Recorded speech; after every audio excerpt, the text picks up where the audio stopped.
toward a long-term, sustainable funding solution for public transportation so that this disruption for our customers, our city and region will be as brief as possible.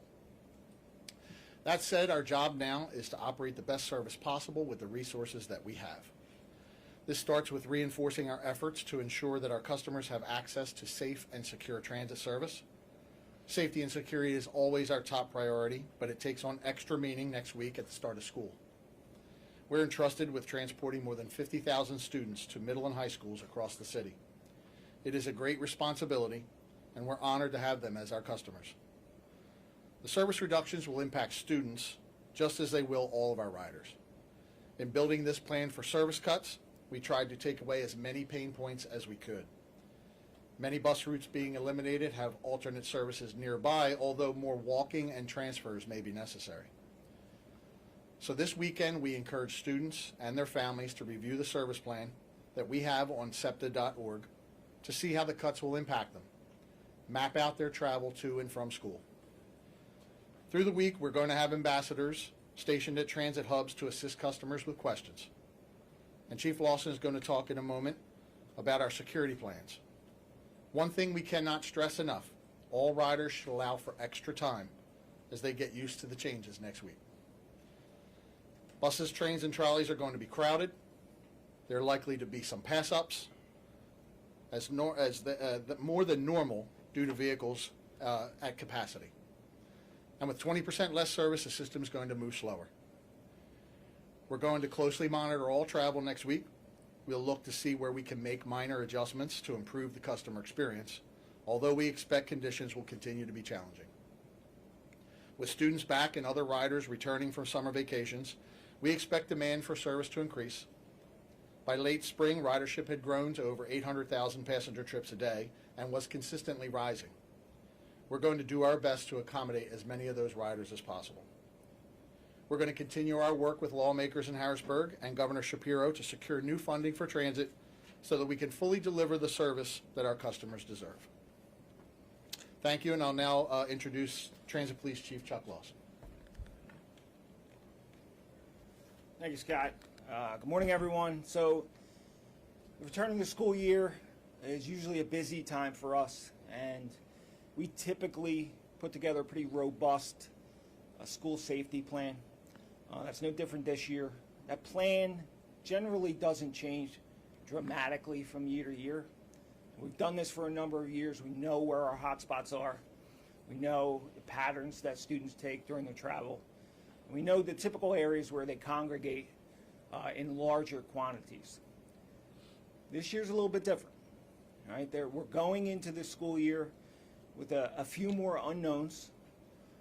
And so I do have a few changes to our school safety plan that I want to highlight.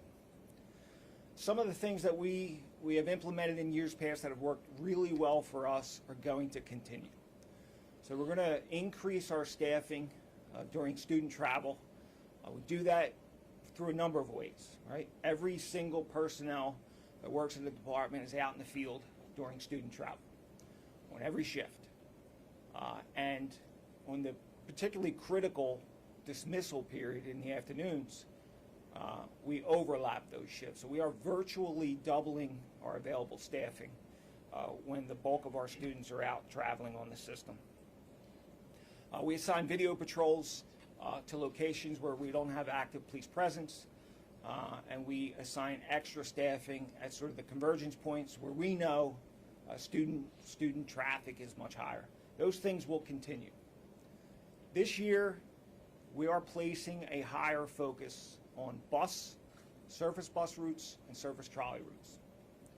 Right? We don't completely know how the service cuts are going to impact us everywhere throughout the city, but we've done as much research into this as we can.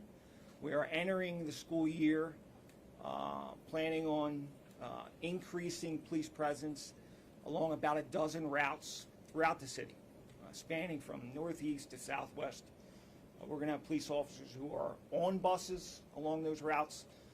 We're going to have police officers who are patrolling by vehicle along those routes. And we are going to have virtual patrol specialists who are performing live look-ins into those buses along those routes. Coordination is always a key with us, coordinating with our partners. The new thing that we're going to add this year is we have established a daily morning check-in call with school police. Every single day, starting the school year, and we'll run this as long as it's productive. We are going to conduct a check-in call with school police. We're going to discuss the previous day's school day and determine whether or not there's a need to flex any resources anywhere, change any part of our plan. And we think that's going to put us in a position to pivot very quickly if we need to do that. A few recommendations, if we can, for students and for the parents of students, and General Manager said it well, give yourself extra time, okay? Establish a plan. We have posted a lot of information on our website about how to travel and navigate in the new service plan. Establish a plan for your students traveling the system. Give yourself extra time and recognize we're going to have a lot of staff out in the field. Police officers, bus operators, ambassadors, you name it, there's going to be a lot of SEPTA folks in the field. Use us, right? If you need to figure out where you're going, you need information, there's no shortage of ways to get that information. Have a backup plan on an alternate route if you need to pivot quickly. Know multiple ways to get to your destination. And then I'll leave you with this. Once again, we establish a transit police app that students can report anything that makes them feel unsafe. We encourage our students to download that app. You can do that by searching where you get your apps for SEPTA Transit Watch. So happy to take questions, but for now, I'll turn it over to our Assistant General Manager of Operations, Frank Randis. Yeah, I think we'll go right into Right into questions? Okay. Yeah, All right. yeah, that's good. All right. Scott, you said you're hopeful still that there could be a deal reached out. To be clear, if there is a deal reached today, tonight, or over the weekend, will these cuts still go forward? So we had passed our deadline to do this in a way that would be easy for customers. If a deal were to happen over the next 48 hours, we will do everything in our power to try to put as much service back on the street as we can, but it will be very difficult for us to restore service in a manner that the customers would be used to. There's a lot of back-end systems that are in play to provide both information and safety of the operation that we would have to go in and manipulate to get it back onto a normal schedule. So while I won't rule out that the possibility exists to go back to some semblance of normalcy by Monday or Sunday, as the clock ticks forward, it gets more and more difficult to do that. And on the negotiations, there had been a lot of talk, as you know, about this public transit trust fund. You testified about that at a committee hearing in Harrisburg. Republicans are still saying that this could be an option, at least temporarily. Have you taken an additional look at it, or has there been any additional conversation about whether that could be used in some way to bridge the gap? Sure. The local Senate Republicans have issued us a couple letters on this, clarifying with some clarifying information, and staff has been combing through that information. I think the short answer to give one is that we have a $10 billion backlog of state of good repair that requires capital dollars. We have a 12-year program that is a $14 billion program that will require $6 billion of state money to execute. So while we are certainly open to all ways that we can get this over the finish line, we just have to be mindful that if you sacrifice one thing for another, there could be consequences. So we are going to comb through this over and over and over again. We'll work with everyone who wants to work with us on this. And I just really want to get this over the finish line. I want to provide service to our customers. I want to provide safe service to our customers, and I want to provide sustainable service to our customers, something that they can count on year after year after year. Does it seem to be more of an option than maybe you thought at the beginning? Well, I mean, all options, I suppose, are being considered. But at the end of the day, we are focused primarily on trying to execute the plan that we have in front of us. Like I said, I'll talk to everyone. I will continue to have these conversations. We've had these conversations for, at least for my tenure, for the last 9 months. I will continue to have these conversations, provide whatever information is helpful. I am grateful that the leadership, Governor Shapiro, the 4 caucus leaders, are still talking every day. As long as they keep talking, it's still optimistic. But I just offer the information that I've been saying all along. They ask us what the need is. We provide the need. We have a need for operating dollars in the moment, but we have a need for capital dollars also in the moment. So taking from one pot to give to the other is not a sustainable solution. It could be a quick fix, I suppose, but that's for them to decide. But we need to focus on the moment, and the moment right now is on service. Scott, one of the first pinch points could be Sunday when the Phils play in the afternoon. You're eliminating Sports Express service. What are you looking at post-game on Sunday? Yeah, so post-game on Sunday, we'll have our complement of Sunday service, which is 20% less than what we have, which I believe is about 5 trains, I think, on the whole line. Normally, we would have added 3 or 4 extra trains on top of our normal complement, but that won't happen. We've been in conversation with the Phillies, with the sports complex. They know what to expect. They are, as I understand it, communicating this with fans who are going to come down to the complex on Sunday. We, of course, are doing the same thing. I would just urge fans to consider the advice we gave to everyone. Plan ahead and leave early. Yeah, on the Sports Express, you mentioned Phillies in the home stretch here, Eagles home openers coming up. What's the difference fans are going to see who are used to taking the Broad Street line right there? So the difference, of course, is fewer trains, and fewer trains means longer wait times. So assuming that we get the same volume of fans trying to use SEPTA back and forth to the games, depending on what time the games occur and what day of the week they occur, fans could see abnormally long wait times. We can normally clear, just to give some perspective on this, a normal Eagles home game, we might service, say, 14 to 17,000 fans. That's of the whole complex. We can actually move those fans out of the complex in about an hour. That's using about 12 or 14 trains after game time. That will be significantly less, and depending on the time of the game, like the opener is in the evening, when fans come out of the game on that Thursday evening, there will only be 3 trains on the line. And that's the best that we'll be able to provide. Is this frustrating for you? It's frustrating for me, yes, but I'm more frustrated for our customers because they are the true victims in this, in the sense that they have to now figure out their life around a new SEPTA, a SEPTA that none of us ever wanted. So I feel most for our customers. I am certainly frustrated personally, but I understand this is a process, and this is certainly not unprecedented, at least for the budget in Harrisburg. But it is a frustrating process. I just continue to urge lawmakers to keep meeting, keep talking, and I'm still optimistic that something will happen. I just need it to happen soon.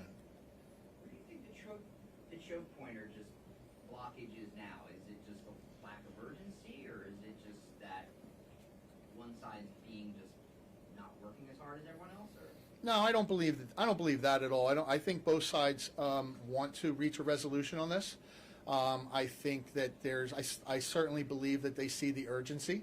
If they didn't, they wouldn't be as engaged as they have been throughout this process. So no, I don't see this as a lack of trying on the part of the legislature. I think that they have some real complex issues themselves they're dealing with. They have, as they've stated, they have their own budget deficit that they're grappling with. They have some disagreements over how things should be funded and what should be funded. But I think that's part of government. But no, I don't think in any way they're uninterested at all. Question for the chief Mhm. regarding your plan. You sort of described some of the changes that you've made and how you're going to handle things. And you talked about having a lot more staff out there than we might see usually. But you're also going to have bigger crowds potentially waiting for a longer period of time, whether that's after a game or for school. What is the sort of crowd control plan in terms of, are you going to be asking people to only have a certain number of people in a certain area? How are you going to handle the actual crowds that may be waiting longer? Yeah, I look for us, I think, is positioning us in a way where we can identify those things as they start to emerge, right?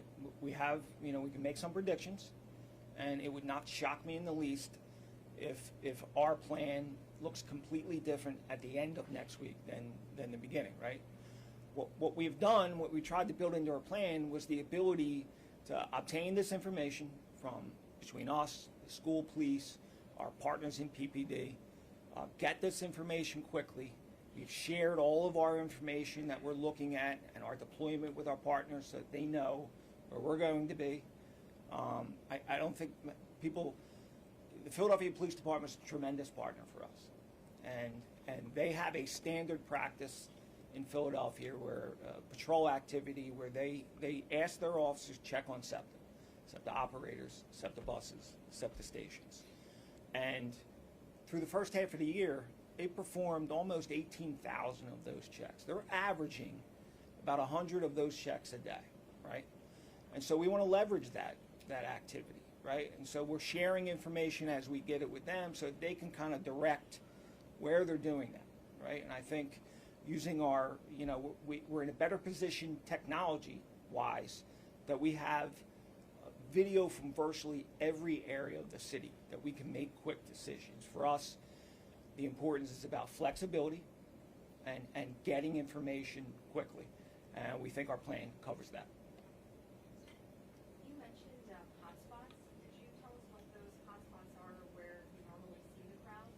Yeah, so we have a good idea about how student bus travel operates from outside of the schools into the larger terminals, right? So we have multiple areas across SEPTA, Alany Transportation, Frankfurt Transportation, 69th Street, where the routes that bring the student flow into those locations, and then where we see the biggest amount of students kind of congregating on the system. That looks the same, typically, from year to year to year.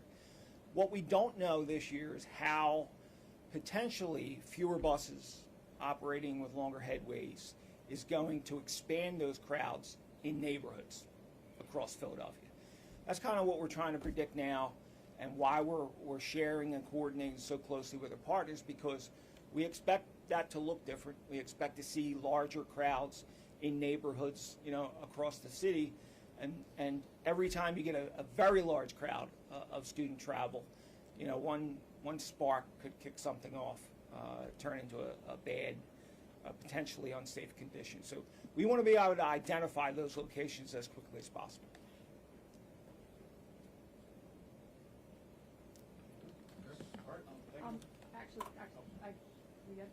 I had one more follow-up, Scott, to what I was asking about regarding the negotiations, because, and you were talking about communicating with some of the Republican senators who have clarified some things. They've also raised concerns in saying that you're not responding to them anymore. Have you stopped responding to them? No, not in the least.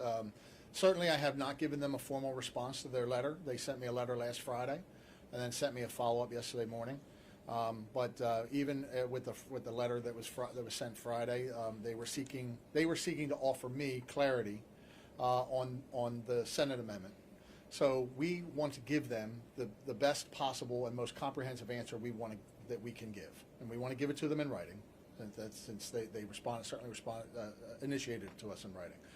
But that does not mean that by any means I wouldn't meet with them personally, face to face, if that were needed, if they felt that was something that would help. No, I've not purposefully stopped communication with anyone. I'm open to talk to anyone and everyone to help get this resolved. Okay? Thank you.